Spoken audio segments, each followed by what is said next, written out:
شو أعمل اللي شو قلبي معلق فيها من كتر الحكي الحكيو صاير بحلم فيها الجنة الجنة الجنة الجنة الله يكرمني فيها.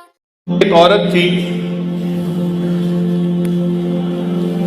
جو حسن و جمال میں اپنی مثال آپ تھی اور وہ بدکار تھی. گھر کا دروازہ کھلا رکھتی تھی اور بند سنور کر چارپائی کے اوپر بیٹھ جاتی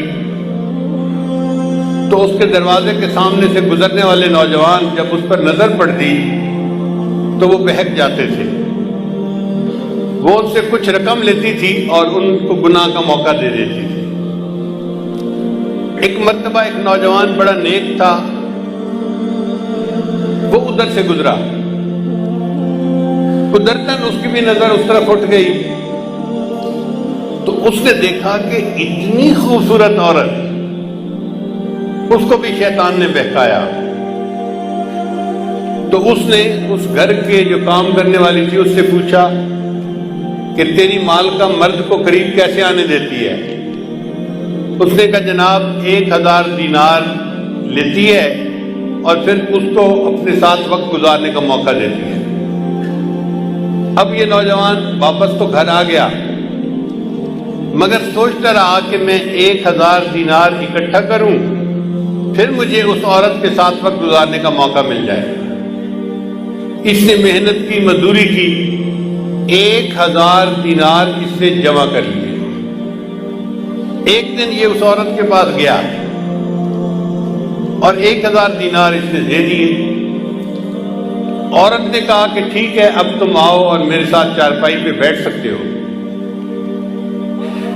یہ جب اس کے ساتھ چارپائی پر بیٹھا نا تو اس کے دل پہ اللہ کا خوف غالب آ گیا کہ اب تک میں نے جو عبادت کی ہے کہیں اللہ تعالیٰ اس عبادت کو ٹھکرا نہ دے کہ تو بالآخر گناہ کا ارتکاب کر بیٹھا. اب عورت انتظار میں تھی کہ میں نے جب اسے بلا لیا ہے تو یہ اب اپنی خواہش پوری کرے گا، مگر وہ بندہ تو بہت ہی خاموش چپ بت بن کے بیٹھا ہوا ہے. تو عورت نے اس سے پوچھا کہ بھائی میں نے تو تمہیں یہاں نہیں بلایا، تم خود آئے ہو. اس نے کہا میں اپنے نفس کی خواہش کی وجہ سے آ تو گیا تھا لیکن جب میں یہاں چارپائی پر آ کر بیٹھا ہوں نا تو میرے اوپر اللہ کا خوف غالب آ گیا اور میں نے ارادہ ترک کر دیا میں تیرے ساتھ گناہ نہیں کروں گا. اور جو 1000 دینار میں نے دیے ہیں وہ بھی تیرے ہی، میں تجھ سے واپس نہیں لیتا اور میں اپنے گھر جا رہا ہوں. یہ کہہ کے وہ نوجوان گناہ کیے بغیر اٹھا اور اپنے گھر کی طرف چل پڑا. عورت نے اس سے جاتے جاتے پوچھ لیا کہ تم کس گاؤں کے رہنے والے ہو؟ اس نے گاؤں کا نام بتا دیا. چند دن گزرے تو اس عورت کے دل میں خیال آیا کہ یہ ایسا نوجوان ہے جس نے پہلے کبھی گناہ نہیں کیا، پہلا گناہ کرنا تھا اور اس پر اتنا خوف غالب آ گیا اور میں تو روز گناہ کرتی ہوں اور میں توبہ نہیں کرتی تو مجھے بھی اللہ سے ڈرنا چاہیے. چنانچہ اس نے نیت کر لی کہ میں بھی آج کے بعد یہ بدکاری والے گناہ کو چھوڑ دیتی ہوں. چند دن گزرے تو اس کا بھی زندگی گزارنا مشکل بن گیا. جیسے عورت مرد کی ضرورت ہے، مرد عورت کی ضرورت ہے. اس عورت نے سوچا کہ میں اسی نوجوان کا پتہ کرتی ہوں اور اگر وہ ہے تو میں اس کے ساتھ نکاح کر کے نیکی کی زندگی گزارتی ہوں. چنانچہ یہ عورت اس کے گاؤں میں گئی اور اس بندے کا نام پوچھا. انہوں نے گھر بتا دیا کہ فلاں جگہ گھر ہے. یہ عورت آئی اور اس نے اس کے گھر کا دروازہ کھٹکھٹایا.